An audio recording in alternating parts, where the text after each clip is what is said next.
They were a threat because there was more of them. And they were mighty. There were more of them. And they were mighty. Look down at our verse. Then he figured out in the 10th verse, he said, come on, let us deal wisely with them, lest they multiply and it come to pass, that when there falleth out any war, they join also unto our enemies and fight against us, and so get them up out of the land.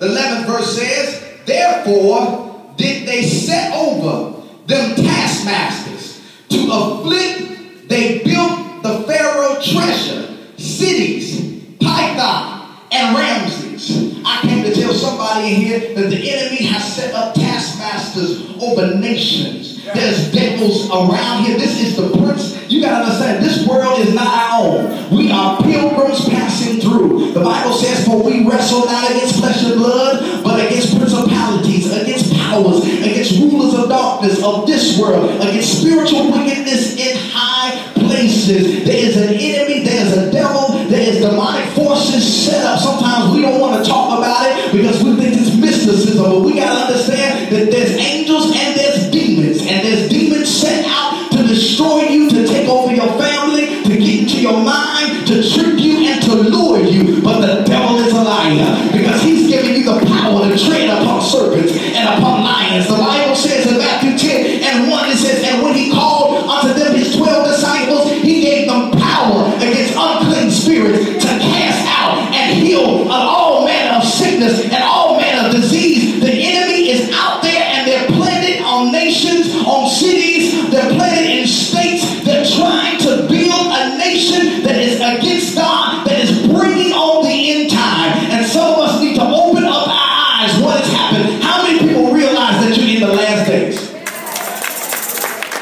Come on, how many people realize you're in the last days? I thought about it, and I was talking to a friend of mine, and we were talking about how this ending was going to happen, and with the races and who we were voting for. I said that it's like, to be honest, it's like I'm voting for two evils. I know he's Obama, he's black power. But it was like I was voting for two evils. Like, who do I pick? They both, one had an agenda, another had an agenda. It was like just choosing the best agenda. But they were all fixed on bringing on the end. Yeah.